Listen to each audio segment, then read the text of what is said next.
Well, you wouldn't believe what can be considered an act of terrorism today, and it's about water quality. Now, this is a good representation of the Tennessee water quality that's going on. You can see the girl got in the water, and she came out full of seaweed, Not like the old time water where you can just swim around with your surfboard and not worry about a thing and have crystal clear blue water everywhere and enjoy the water and not have a problem. Well, this is a story that's very recent, and this is true, though. It was recorded. So that's true. It's not something that was hearsay. It actually got the conversation at the meeting. A Tennessee Department of Environmental and Conservation Deputy Director warned a group of Maury County residents in Tennessee that unfounded complaints about water quality could be considered an act of terrorism. Oh my God. We take water quality very seriously. Very, very seriously, he said. But you need to make sure that when you make water quality complaints that you have a basis, because federally, if there's no water quality issues, that can be considered under Homeland Security an act of terrorism. Oh, great, huh? He goes, the audience member said, "Can you say that again?" And Smith went on in the recording to replate the claim almost verbatim. So the audio was recorded on May 29th, 2013 by Statewide Organizing for Community Empowerment, a Knoxville-based civil action group that had been working with Maury County residents to tackle water quality complaints in Mount Pleasant. So I have to say this. I don't know what this guy looks like. He's probably some 300-pound smuck that has no concern over the water except his job security in the government.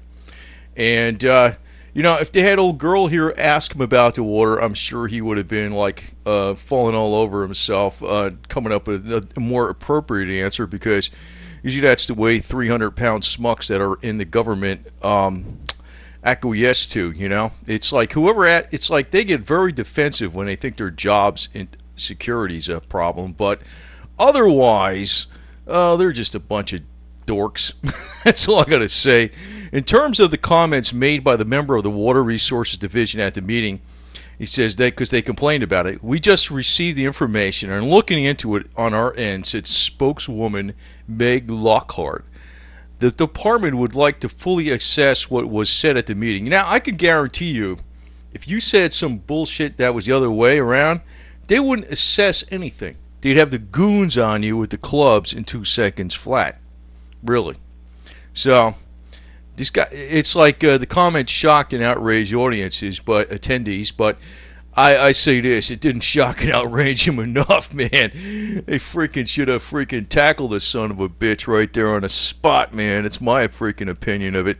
Anyway, Jocelyn Johns, 68 years old, had lived in Mount Pleasant off and on for about 30 years and has put up with the cloudy, odd-tasting water for years.